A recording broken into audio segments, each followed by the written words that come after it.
You make the charge that the United States government is withholding from the people of the United States certain very important information. Why? What would their motive be for withholding that kind of information from us? Well, I'll answer that, but I would also like to show you some proof that they are withholding it. The reason that was given to me when they were working with me back in 52 and 53 was, first, that they were afraid of hysteria. Remember the Orson Welles show way years back when he scared people into the hills with the idea of invading Martians? Then they were also afraid that it would upset organized religion. That was a smaller factor, but there was some fear of it. Later they were afraid that these accidents, when interceptors had chased these things and had been lost or had crashed, might be considered proof of hostility. Now, I would never have put my name on anything if it were a matter of personal opinion. I've talked to and read the reports of hundreds of pilots and radar men and guided missile trackers who've seen these things, and some of them are very important names. The Air Force says they have this down to 1.9%, but you'll notice the word current in there. They mean we are currently explaining. Now, I have in my possession a copy of Special Report 14, which is their Bible on this. In the back, it has a table showing that 3,201 cases they examined, 19.5% were unsolved, and they admit they still are unsolved. You add up what they've had since then, it makes over 12% of the reports, and those are mostly from the best possible sources. Well, now, wait just a second. I'll use your figures. The Department of Defense released an official bulletin on November 5th, 1957, saying that from June of 55 to June of 57, a 2-year period, just a fraction over 2% of all investigated unidentified flying objects had to be listed as unknown. 2%. So that's your 1.9. What was the period again? 55 to 57. The rest were determined to have been balloons, airplanes, hoaxes, and a category about 12% called insufficient information, which means that the report was so flimsy that there was simply nothing to check on. I must confess that they've certainly shown me no classified material, but they have opened their files quite willingly to us in our preparation for this program tonight. And they've given us very convincing evidence, Major Keyhoe, that it is largely, I shouldn't say largely, I'll say 99 and 44 100% a hoax. Now, you mentioned... A hoax? Well, when I say a lot of good pilots hoaxers, then. No, not hoaxers. I thank you for correcting me. Not just a hoax, but let's say misinformation or sightings of objects which seem to be one thing but are in fact another. I'm glad that you corrected me about hoax, because it was by no means that much a hoax. But you mentioned a Dr. Donald Menzel, who's a professor of astrophysics at Harvard before. Now, I think you will agree that he's one of the world's most distinguished astrophysicists. Is that not so? I think there are others who are equally capable, but do not agree with him. He is one of the world's most distinguished astrophysicists, though I think we can agree on that. In any case, he stresses, you see, that pilots are not expert observers, that they, as well as others, can see flying saucers when it's only, to quote him, the wrapper off somebody's lunch blowing around in the air, end quote. But again, let's come back to the point, the most important point, Major Keyhoe, and that is why will the Air Force, why will the United States government withhold information from United States citizens? For what reason? Because they're treating them like children, the way they did with the H-bomb at first, and the way they've been doing with other things. Now, I'm not attacking the United States Air Force.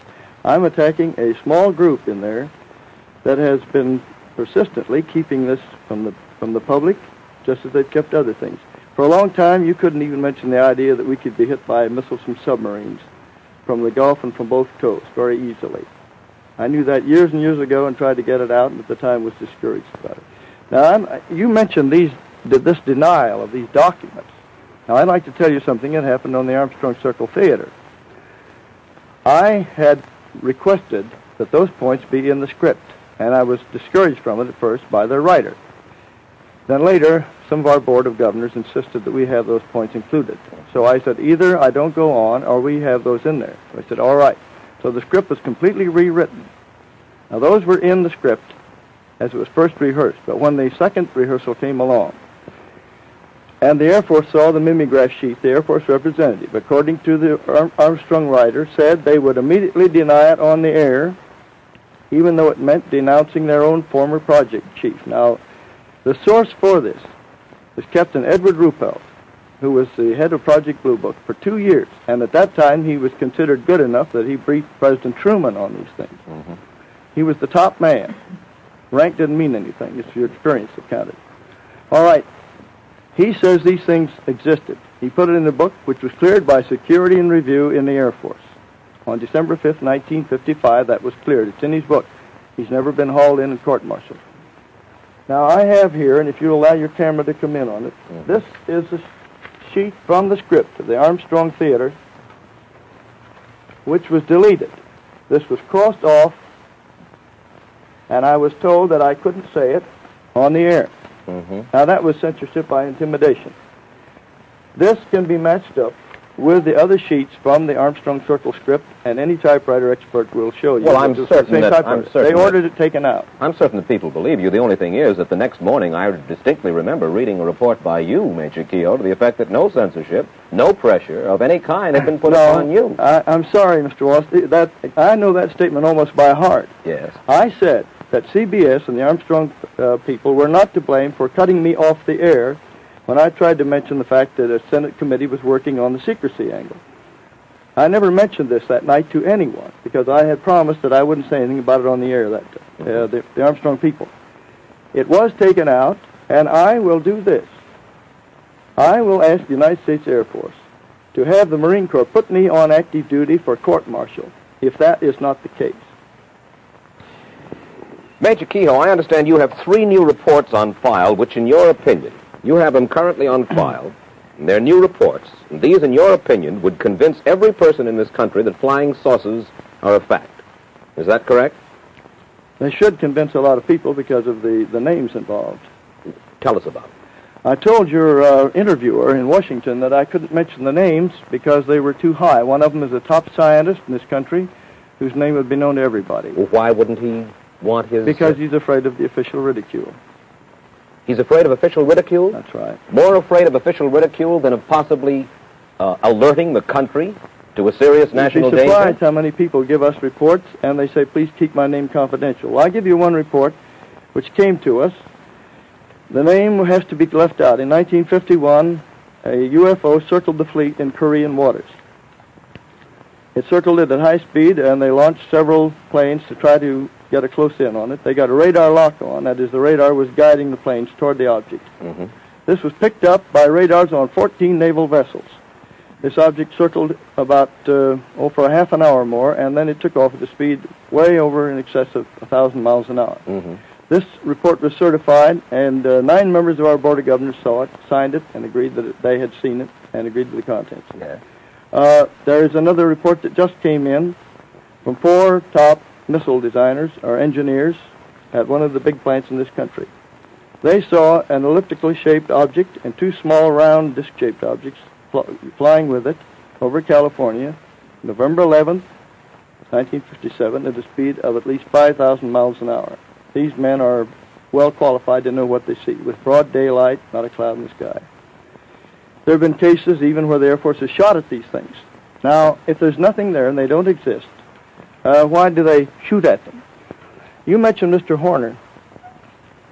The day after Mr. Horner said that the Air Force was not concealing anything, Captain Gregory Oldenburg, a public information officer at Langley Field, refused to let an ad be inserted in the Langley Base Flyer, their newspaper, which asked that anybody interested in UFOs please communicate and form a little group. He said, I must refuse to do this because the dissemination of information on UFOs is contrary to Air Force policy and Air Force Regulation 200-2. And I have a copy of it here in case you want to see it. Well, Major Keyhoe, I must say that the Air Force tells us they don't question your motives, but they do question the accuracy of a good deal of your information, and for that reason they say you have been, and were they to, in a sense, throw open an invitation to all people who cite UFOs to get in touch with them once again.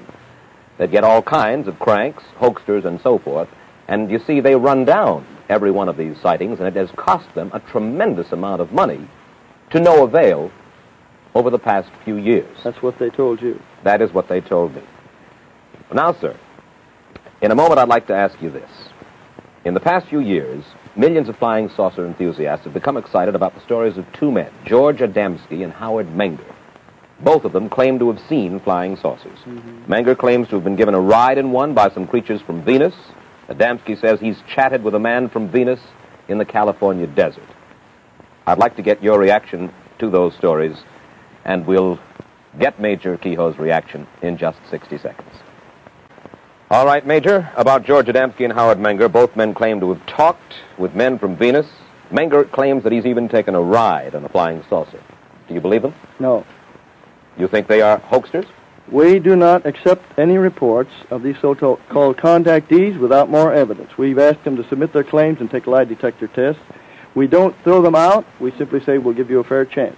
I think that's the least important part of the picture. The most important part is the weight of evidence from hundreds of competent people, and I'd like to name a few. Captain Richard Case, American Airlines, Captain C.S. Childs, Eastern Airlines, Captain T. Kravitz, TWA, Robert Dickus, TWA, Colonel Donald J. Blakesley, U.S. Air Force, a wing commander. I could go down the list of people who know what they're doing, and they're still on duty, they're still flying. Major Keyhoe, what would you like to see done about flying saucers that is not currently being done? What steps would you like to see taken? I think the American people should write to their congressman and insist that open hearings be held by the Senate Committee on the Permanent Committee on Government Operations, which has been looking into this for 6 months. An Air Force spokesman told us this last week. He said members of the Senate subcommittee have talked with us already, and they have shown no interest in conducting any hearings on this issue. I talked with the chief investigator within the last 2 weeks. I gave him a lot of information, and I gave him data on one case where an airliner was sent to chase one of these things, and the passengers kept in ignorance of it at that time. That involves 2 government agencies beside the Air Force, which has refused to release the report. And I'll say this: if the committee were to get Ruppelt, Major Fournet, several colonels around that time, Major General Garland, who was on the project, there would be a big revelation, because the Air Force is simply treating the American people like children. They don't trust them with the facts. You know, here is an interesting question, Major. The United States and Russia have started sending satellites into the sky, and we may be hitting the moon with a rocket soon, possibly Mars. You believe that creatures from outer space have space stations on Mars. What's going to happen when we start firing rockets at the moon or at Mars? And that question's already been brought up. We expect to have a base on the moon within the next 5 years. It's possible that there is a base on there. I don't say there was any proof of it. Is it possible we're going to start an interplanetary war when we start sending our rockets to the moon and to Mars? In 1955, General Douglas MacArthur said the next war would be an interplanetary war, and we'd have to unite against people from other planets. One last question, Major Keyhoe. Have you ever seen a flying saucer? I've seen them tracked on radar, but I take the word of about 800 of the best witnesses in this country and abroad. But you yourself have never seen a flying saucer? I've just been a reporter, and a careful one. Thank you very much, Major Donald Keyhoe. As you've just heard, the flying saucer controversy is deadlocked in contradictory statements and interpretation of facts. As for Major Donald Keyhoe himself, like most of us, he's never seen a flying saucer, which may just make him like a mystic who's never seen a ghost. But one must give him credit. He has much faith.